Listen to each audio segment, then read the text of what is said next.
Today, for the first time, I would like to formally introduce myself as Steven Canfield, Senior Pastor of First Baptist Church, Pittsfield. And I'm very excited to be following the dynamic pastoral ministry of the Reverend Sheila Schultz-Ross, who for 11 years has led this congregation with courage and creativity.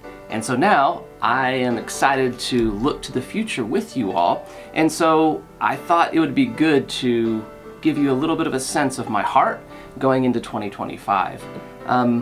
My desire for this first phase of ministry here with you is really just to get to know each one of you personally, individually. I'd like to have time to have conversations with you, coffee with you, and really get to the heart of who you are.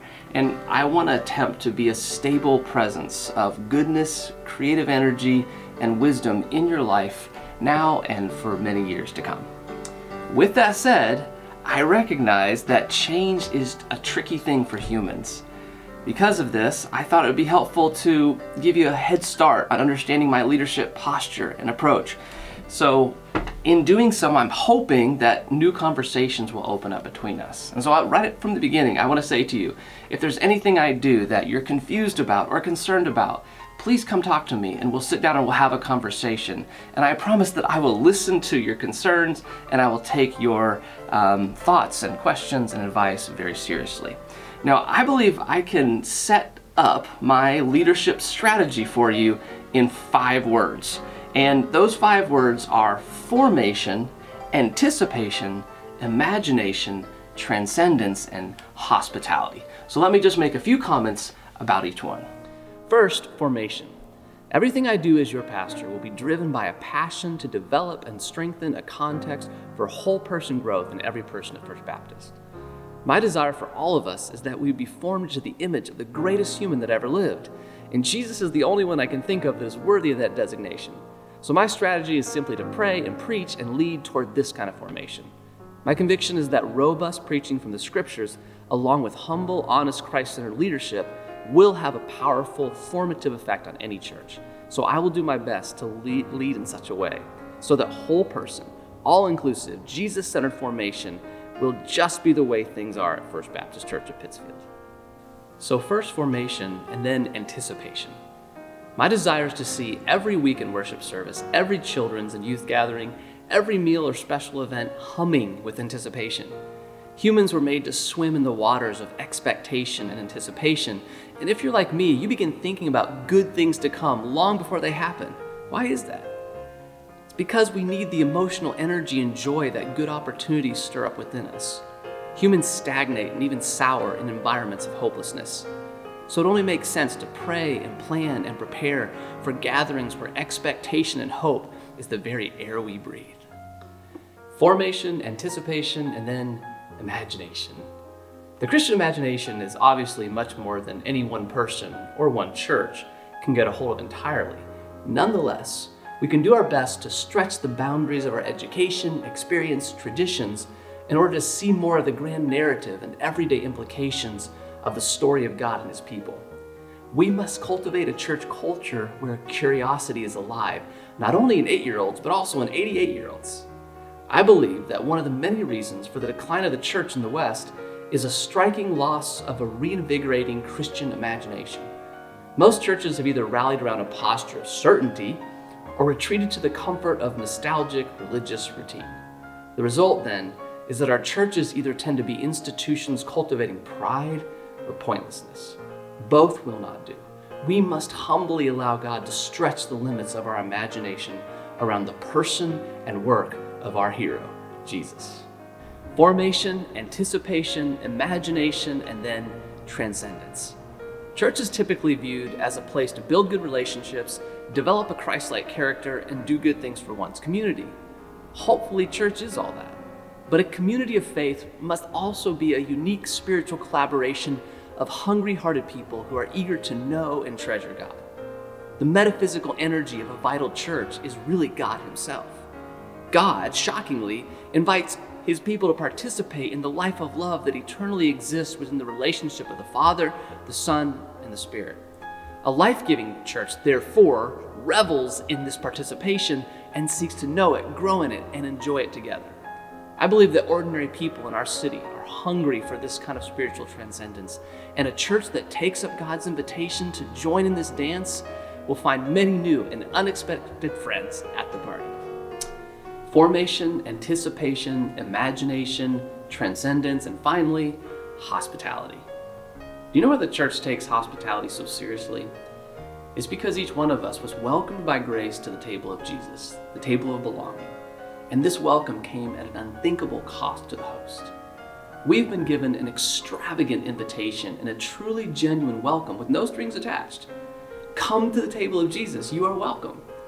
This welcome impacts the way we look at every guest, every attending family, or every longtime member who walks through our doors.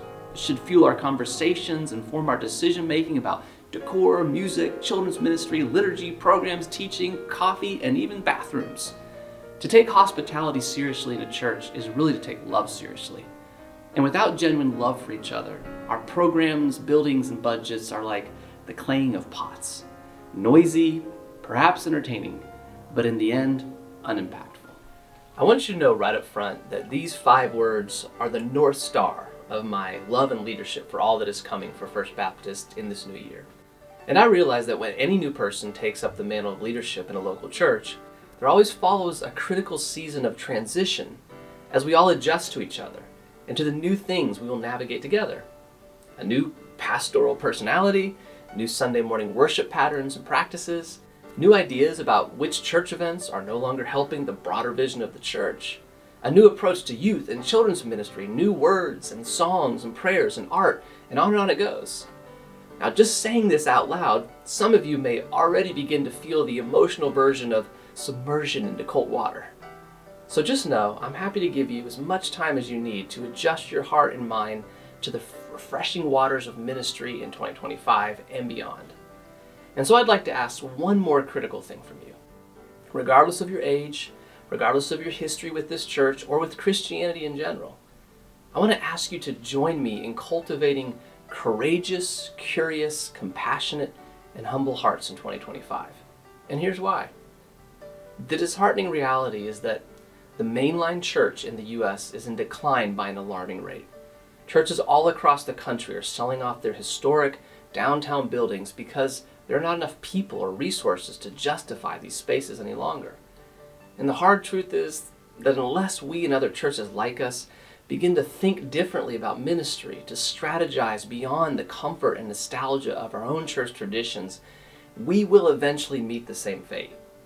We must have courage to be what I'll call a missional mentality church instead of a museum mentality church. If we are to thrive and not just survive during this next season of life and ministry at First Baptist, then we must be a historic downtown church with a surprising Christian imagination, whose existence is directly connected to the good of our city.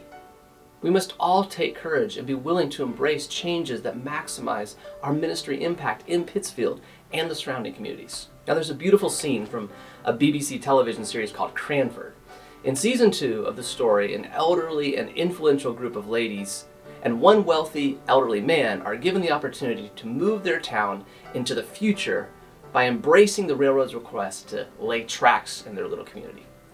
This opportunity is met with much resistance for many years, until one courageous lady named Maddie Jenkins begins to rethink her way of seeing life and what truly matters since the passing of her sister and best friend Deborah.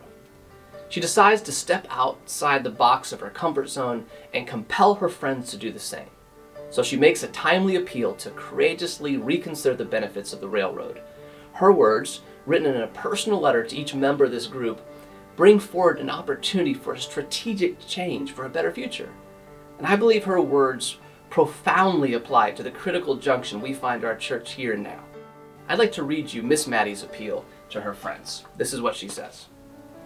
My sister was fond of a maxim from the Bible, examine all things, hold fast to what is good. Deborah was a woman of quite vigorous opinion and set the pattern for our small society. Her abhorrence of the railway was widely known, and we all supposed it was nothing but a menace. However, change or its refusal is not within our gift. The young grow apace about us. All the time they desire progress. They turn to face the sun. And if we stump them, they will seek a richer soil. For whom then will we be preserving our traditions? Every mainline church in the U.S. feels the weight of Maddie's plight. We stand on the precipice of significant change if we intend to pave the way for a better future for our community, children, and grandchildren. We all find ourselves standing face to face with the realities of an aging congregation, palatable social disinterest in Christianity, large spaces that used to be exciting hubs of ministry, now museums increasingly more difficult to maintain, and the list goes on.